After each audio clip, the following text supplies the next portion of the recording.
संभाजीनगरमधील खवड्या डोंगरावर घडलेली घटना ही प्रचंड धक्कादायक होती। कारण एकाच कुटुंबातील तिघांचा या डोंगरावरून पडून मृत्यू झालेला। या संपूर्ण घटनेमधला महत्त्वाचा व्यक्ती होता तो म्हणजे कुणाल, ज्याच्या एका निर्णयामुळे संपूर्ण कुटुंबाचा मृत्यू झाला। ज्यावेळी ही घटना घडली त्यावेळी कुणालने नेमकी आत्महत्या का केली या पाठीमागे अनेक तर्कवितर्क लावले गेले। सगळ्यात महत्त्वाचं कारण जे सोशल मीडियावर खूप जास्त व्हायरल झालं ते म्हणजे आयफोन। कुणालने आयफोनसाठी आत्महत्या केली हेच न्यूज चॅनल्स आणि सगळ्या सोशल मीडियावर मोठ्या प्रमाणात दाखवलं गेलं, तशी चर्चा झाली। पण आता मात्र पुढे जाऊन कुणालच्या आत्महत्येमागे कौटुंबिक वादाची किनार असल्याचं बोललं जात आहे। ज्यावेळी कुणाल आणि त्याच्या आई वडिलांचा म्हणजे संगीता आणि मुरलीधर चांदगुडे यांचा सुद्धा मृत्यू झाला, त्यानंतर संगीता चांदगुडे यांच्या YouTube चॅनलवरचे काही व्हिडिओ हे प्रचंड व्हायरल झाले आणि याच व्हिडिओमधून ही चर्चा सुरू झाली की कुणालने आत्महत्या करण्याचं टोकाचं पाऊल हे फक्त कुटुंबामध्ये असलेल्या वादामुळेच घेतलेलं असावं। त्यामुळे संभाजीनगर मधल्या कुणाल चांदगुडे या तरुणाच्या आत्महत्येच्या प्रकरणामध्ये नेमका कोणता कौटुंबिक वाद होता, त्याची आई संगीता यांचे नेमके कोणते व्हिडिओ व्हायरल झालेले आहेत आणि या सगळ्यामध्ये कुणालची आत्या कशा प्रकारे व्हिलन ठरतीये हेच आजच्या व्हिडिओमध्ये सविस्तर पाहायचे। नमस्कार, व्हिडिओ शेवटपर्यंत नक्की बघा। 21 ऑगस्ट 2026 ला संभाजीनगर मधल्या तिसगाव परिसरातल्या खवड्या डोंगरावरून खाली पडून कुणाल चांदगुडे, त्याची आई संगीता चांदगुडे, वडील मुरलीधर चांदगुडे यांचा दुर्दैवी मृत्यू झाला। आता बघा, या प्रकरणामध्ये कुणालने आयफोनसाठी आत्महत्या केली असं का बोललं जात होतं ते सुरुवातीला पाहू। झालं असं की कुणाल ज्यावेळी आत्महत्येचा प्रयत्न करत होता त्यावेळी त्याच डोंगरावर उपस्थित असलेल्या एक व्यक्ती त्याला सतत स्वतःचा मोबाईल दाखवत होता आणि तो असं म्हणत होता की माझ्याकडे किती लहान मोबाईल आहे हे बघ, पण तुझ्याकडे माझ्यापेक्षा चांगला मोठा मोबाईल आहे। आता हाच व्हिडिओ जास्त व्हायरल झाला आणि या सगळ्यामध्ये चर्चा अशी झाली की कुणालनं आयफोनसाठी आत्महत्येचं पाऊल उचललं।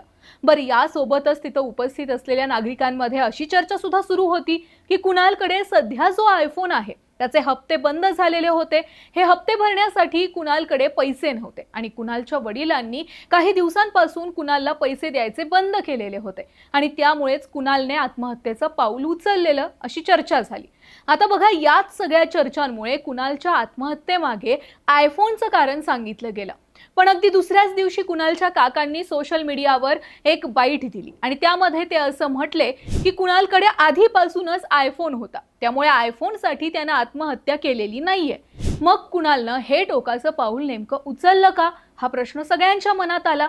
आत्महत्येनंतर दुसऱ्याच दिवशी त्याच डोंगरावरून आणखी एक व्हिडिओ समोर आला। या व्हिडिओमध्ये कुणालची आई स्वतःचं मंगळसूत्र काढून फेकते आणि ती असं म्हणते की मी तुझ्या वडिलांसोबत राहणार नाही, आपण दोघेच वेगळे राहू। आणि या व्हिडिओ नंतर चर्चा सुरू झाली ती कौटुंबिक वादाची। आता कुणालनं कौटुंबिक वादामधूनच आत्महत्या केली असं ठोसपणे का बोललं जात आहे, तर त्याची अनेक कारण आहेत। कुणालनं कौटुंबिक वादातून आत्महत्या केली असं म्हणण्याचं पहिलं कारण म्हणजे कुणालच्या आईच्या माहेरच्यांनी सोशल मीडियावर पोस्ट केलेले काही व्हिडिओ। बघा, कुणालच्या आत्महत्येनंतर त्याच्या एका मावशीनं सोशल मीडियावर एक व्हिडिओ पोस्ट करून असं सांगितलं की कुणालनं आयफोनसाठी एवढ्या टोकाचं पाऊल उचललेलं नव्हतं, त्याच्याकडे आधीच आयफोन होता। यामागे काही घरची कारणं आहेत, घरचे वाद आहेत। त्यानंतर कुणालनं कौटुंबिक वादातून आत्महत्या केली असं म्हणण्यामागचं दुसरं कारण म्हणजे कुणालच्या आईने YouTubeवर पोस्ट केलेले व्हिडिओ। कुणालच्या आत्महत्येनंतर कुणालच्या आईचे YouTubeवरचे काही जुने व्हिडिओ हे पुन्हा एकदा रिशेअर केले गेले, ते नव्यानं लोकांपर्यंत पोहोचले। यातील अनेक व्हिडिओंमध्ये संगीता चांदगुडे म्हणजेच कुणालची आई फक्त त्यांच्या नंदेवर बोलत होत्या। एका व्हिडिओमध्ये संगीता चांदगुडे असं म्हणाल्या की माझ्या नवऱ्याला माझ्यापासून, त्याच्या लेकापासून तोडून काय मिळालं, जे सगळं माझ्यासोबत केलं ते कर्मानं फिरून पुन्हा तुझ्यासोबत होणार आहे। तू आधी माझ्या नवऱ्याच्या आई वडिलांचा म्हातारपणाचा सहारा हिरावलास आणि आता माझ्या नवऱ्याच्या म्हातारपणाचा सहारा हिरावत आहेस। तर व्हायरल झालेल्या दुसऱ्या व्हिडिओमध्ये संगीता त्यांच्या नवऱ्याला उद्देशून असं म्हणाल्यात की राग आला म्हणून तुम्ही तुमच्या आई बापाला का मारत नाही, राग आला म्हणून तुम्ही तुमच्या बहिणीवर का हात उचलत नाही, प्रत्येक वेळी राग आला म्हणून बायको आणि मुलावरच का हात उचलला जातो। संगीता यांच्या याच विधानामुळे असं सुद्धा तर्क लावला जातोय की संगीता यांचा नवरा म्हणजेच कुणालचे वडील हे संगीता आणि कुणालला मारहाण करत होते आणि त्यामुळेच कुणाल आणि त्याच्या वडिलांमध्ये वाद होत असावेत। आता बघा, कुणालच्या आईच्या याच सगळ्या यूट्यूबवरच्या व्हिडिओमुळे मोठ्या प्रमाणात हीच चर्चा होतीये की कुणाल कदाचित कौटुंबिक वादामधून डिप्रेशनमध्ये गेलेला होता आणि त्यामुळेच प्रचंड तणावामध्ये येऊन त्यानं आत्महत्येचा निर्णय घेतला असावा। कुणालच्या मावशीने सुद्धा असंच म्हटलंय। पण आता बघा एका बाजूला असंही बोललं जातंय की कुणालचे आणि कुणालच्या वडिलांचे हे वाद होत होते, पण दुसऱ्या बाजूला कुणालच्याच कुटुंबातील एका व्यक्तीनं असं सांगितलंय की कुणालला त्याचे आई आणि वडील दोघांनाही कायमचं सोबत ठेवायचं होतं आणि त्यामुळे त्यानं हे टोकाचं पाऊल उचललेलं। आता कुणालनं नेमकी आत्महत्या का केली हे खरं तर स्वतः कुणाल आणि त्याच्या आई वडिलांनाच खरी परिस्थिती माहिती असणार, पण खरी माहिती सांगण्यासाठी हे तिघे सुद्धा सध्या दुर्दैवानं जिवंत नाहीयेत। आता बघा या सगळ्यामध्ये जेव्हा कुणाल आणि त्याच्या आई वडिलांचा मृत्यू झालेला त्यावेळी आणखी एका गोष्टीची चर्चा झाली, ती म्हणजे कुणाल आणि त्याच्या आईवर वेगळ्या ठिकाणी अंत्यसंस्कार झाले आणि कुणालच्या वडिलांवर मात्र त्याच्या राहत्या गावी अंत्यसंस्कार करण्यात आले। खरं तर या कारणामुळे सुद्धा कुणालच्या कुटुंबामध्ये कौटुंबिक वाद होत होते असं बोललं जातंय आणि याच वादाचं शिकार हे संपूर्ण कुटुंब झालं।